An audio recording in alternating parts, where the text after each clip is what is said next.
It's day 3 of the standoff at Ihum, and there's no sign of a resolution.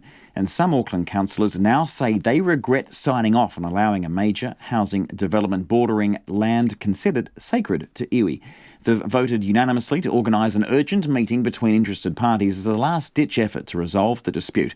Several hundred demonstrators and dozens of police officers are still at the site, although elders from local mana whenua Te Kawaroa Maki say most of the protesters aren't from their tribe and don't know the history of the land. Well, our reporter Tom Furley is there and can bring us the very latest. What's happening at the moment, Tom? Yeah, good day, Alex. Yeah, well, things are just sort of starting to settle into the night. So in the last sort of 20 minutes or so, people have been setting up fires along what's been labelled the front line, that standoff area between people and the police.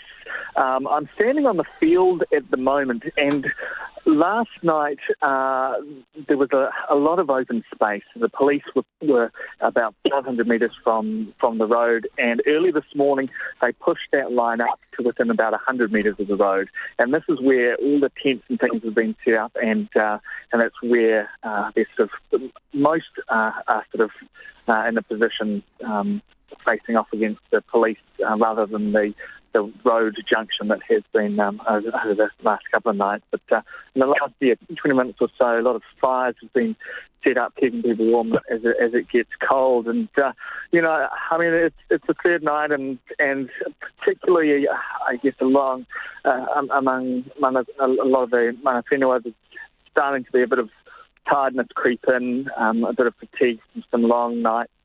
But there seems to be people still arriving. There's still people walking up the road with blankets and their bedding and warm clothes and that sort of thing. So yeah, it's still sort of it's peaceful. There's people who are on the front line having a chat to the police. The police line has thinned down a lot more than it was on Tuesday night. They were standing shoulder to shoulder. Tonight there's sort of 5 metres in between them. But yeah, a bit of fatigue setting in, I think. Yes, we've heard all throughout the day that it's certainly been more peaceful than it has been the last couple of days, that tensions died down. In fact, we've just heard from the police. They've sent us a statement saying they're pretty happy with the way that the demonstrators, the protesters, the protectors, whatever you might call them, have been behaving. But you're saying more and more people are turning up. Is there any sign that the police might be a bit apprehensive about the new crowds coming along to support? There hasn't been any sign of that. I was having a chat to a woman earlier.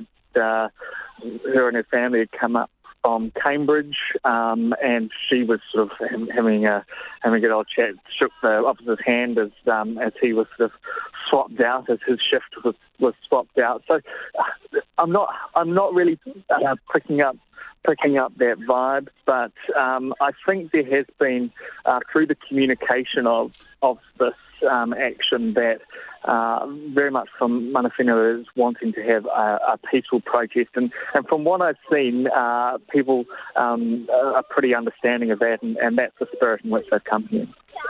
Hey, thanks very much. Tom Furley there. He's been there each evening this week reporting from Ihum there in Mangere in Auckland and bring us the very latest. More and more people turning up, but certainly the mood is fairly peaceful, and police sound like they're very happy with the way people are conducting themselves throughout the dispute.